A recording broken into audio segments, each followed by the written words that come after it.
to see you, my friends. Now, have I got a tale for you today? It's from your side of the portal, Aesop, and I think it needs a hearing. It has danger and I think I'll just tell you, shall I?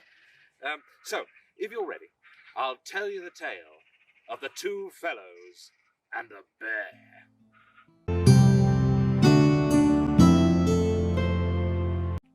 Once, there was two traders, Chad and Edgar, who travelled the roads together side by side, both feeling very lucky that they didn't have to travel alone with their packs on their back.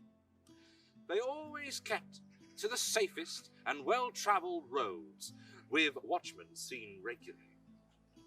Until one morning, as they woke in an inn, Edgar had different ideas. Last night, after you had gone to bed, I had an interesting invitation.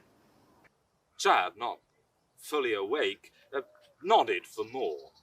Yeah, it was someone whose town is opening up their own market. And if we get there first, we'll have a run of the place. Well, what are we waiting for? Edgar, filled with joy, as his friend agreed so easily. Well, we just need to go back to that forest road from yesterday. You mean that wild, dark dirt track? I wouldn't say wild, but yeah, that one. Edgar, I can't afford for this trip to go wrong. I mean, I've got mouths to feed. Chad, I've got a good feeling about this. So much so that I'll cover your losses if anything goes wrong. With that agreed, the two shook hands and set off. The dirt track was as Chad remembered and more. They spent most of the day in darkness as they tripped and stumbled in the undergrowth under the canopy of the trees. Edgar, all the while, leading the march forward until they came to a clearing. As soon as his eyes refocused to the light of the day, Edgar let out a cry of horror, for charging towards them was a roaring, mighty bear. At Edgar's cries, Chad ran to his friend, only to be knocked down by Edgar's flying back.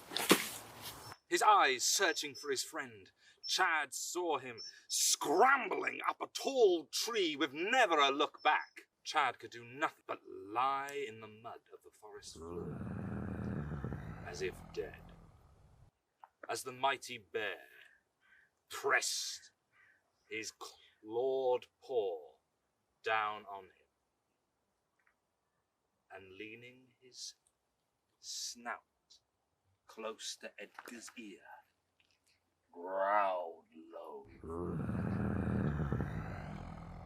Then, with a growl of thunder, the bear charged off deeper back into the forest.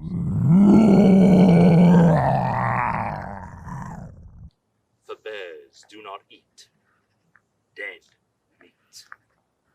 After a long, still moment,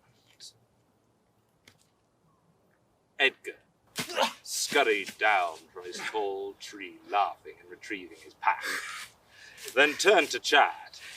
So, what did old Honey Snout whisper in your ear then, friend? Chad pulled himself up and looked Edgar square in the eyes, coldly, and reported.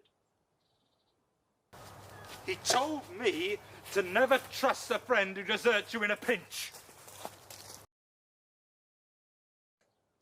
Well, I think Chad will think more carefully about choosing his friends from now on, and from going off into dark, spooky forests for that matter. Well, I'm ready to hear some more of your stories to take back to Avalon. So get sending them in, and I'll see you soon for more Bard Elven